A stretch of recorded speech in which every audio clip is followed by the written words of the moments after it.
Hello everyone, this is Jeevakan. In today's video, we'll look at what is fundamental analysis and what are the different factors to look at if you are trying to fundamentally analyze a stock. So let's get right into the video.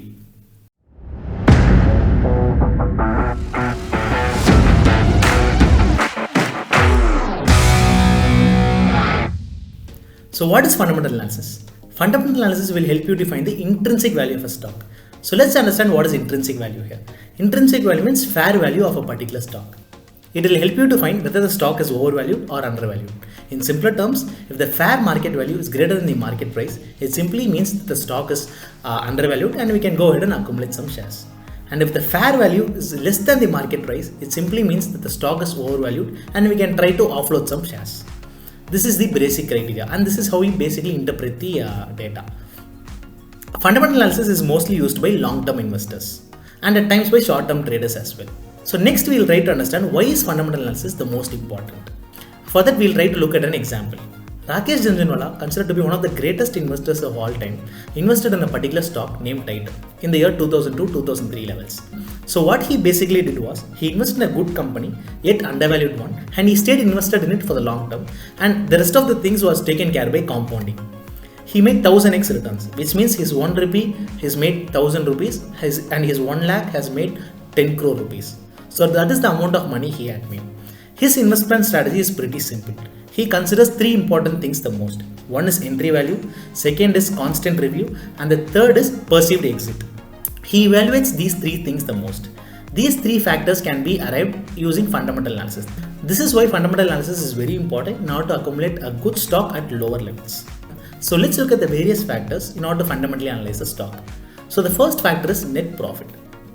Net profit means net income, which is PAT, profit after taxes. If a company produces good results every quarter-on-quarter basis or every year-on-year basis, it means that the company's performance is really good and it's expected to do well in the coming days as well. So this can be considered by investors as a good term and they can invest their money in it. And the second thing is PE ratio. What is PE ratio? PE ratio means price to earnings ratio. What it means is that it will tell you whether a particular stock is expensive or cheap. How to calculate the PE ratio? PE ratio is calculated by dividing the price of the share divided by earnings per share. So the price is nothing but the market price of that particular stock and the earnings per share is calculated by dividing the earnings of that particular company with the number of outstanding shares of that company. Let's look at an example here. If stock A is trading at 100 rupees, let's keep that aside. So we look at the earnings per share value. So if the earnings of that particular company is 2 lakh and if the number of outstanding shares is 1 lakh, the earnings per share can be calculated by dividing these two. We will be getting an answer of 2. So we will use this earnings per share value in the PE ratio formula. So we will be getting 100 divided by 2, which is the PE ratio will be 50.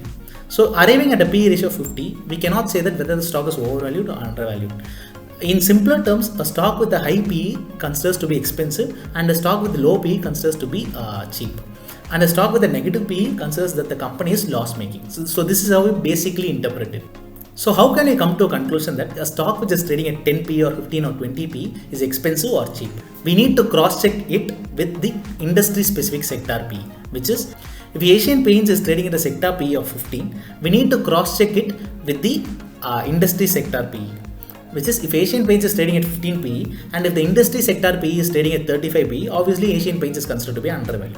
Likewise, if Asian Paints is trading at 20 PE and if the paint industry sector PE is trading at 5 PE, it simply means that Asian Paints is overvalued.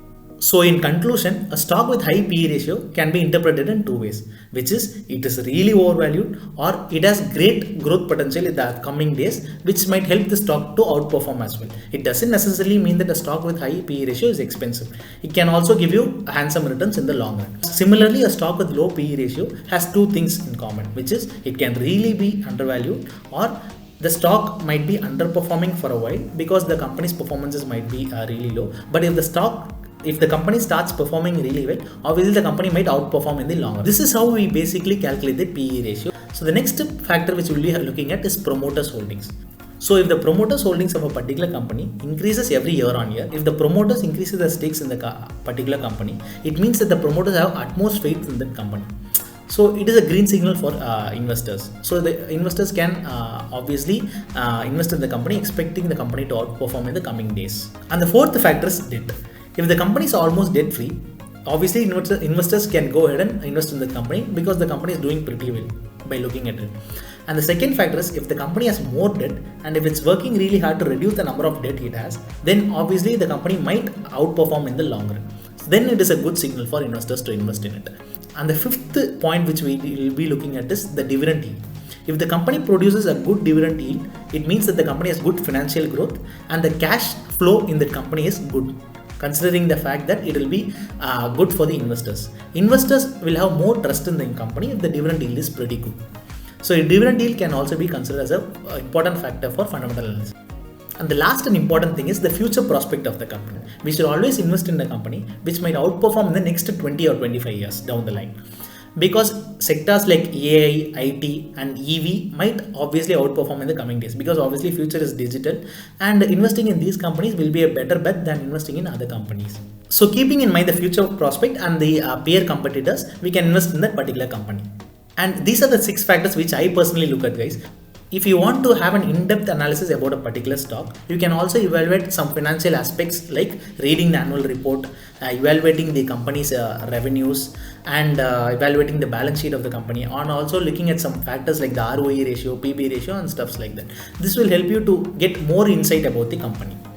But as beginners, these things are more than enough for you to understand more about the company, to invest in it for the long term. So next thing, we'll look at a case study and we'll look at a particular stock and see how fundamentally strong or weak that particular stock is.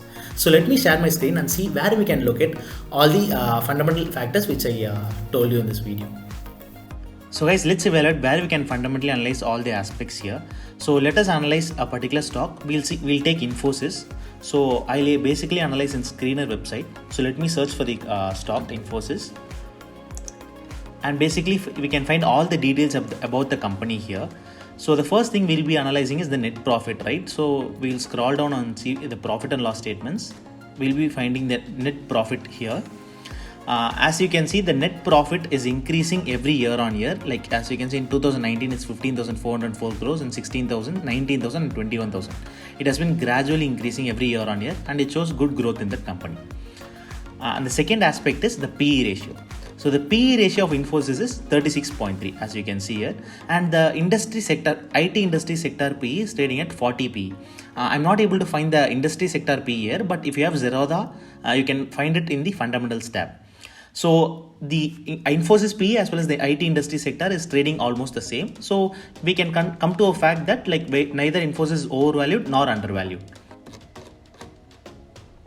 The third thing which we need to have a look at is the promoters holdings.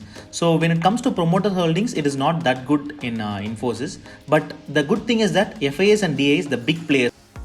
FIAs are foreign institution investors and DIAs are domestic institution investors. These people are big players who invest a large chunk of money in this company.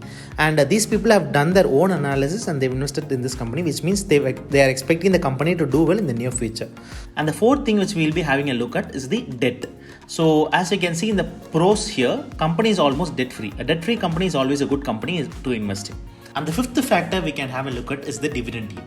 Infosys provides a dividend yield of 1.46%, which is almost as good when it compared with the other peer competitors, because TCS provides 1% and Wipro provides just 0.17%. Next to HCL Technologies, which provides 2.67%, Infosys is giving almost 1.46%, which is decent. Good dividend yield shows that there is good cash flow in the company. So this is also a good sign for investors. And the last factor which we discussed was the future prospect of the company. Being an IT company, obviously Infosys might outperform in the long run because there will be demand for IT companies in the near future, and it will outperform as well when it comes to the future aspects. And apart from this, if you want to have an in-depth analysis about the particular stock, you can scroll down and see the balance sheets here and the cash flows, ratios, shareholding patterns, and as we discussed, the documents like the annual reports and any announcements, everything will be present here. We can download it and we can view it for further analysis in order to get some more insight about the particular company. In overall, Infosys is a good stock to invest for the long term. Amidst the Russia-Ukraine war crisis, it was available at cheaper prices 2 weeks back, but now it has shown a speedy recovery. But even though if you are considering to invest in Infosys for the long term, obviously Infosys is a good stock to invest in. So this is how we fundamentally analyze a stock, guys. Hope you all find it useful. We'll be coming out with a new video next time. So we'll be seeing about how to technically analyze a stock in the next video. Thank you so much for watching the video. Signing off until next time. Cheers.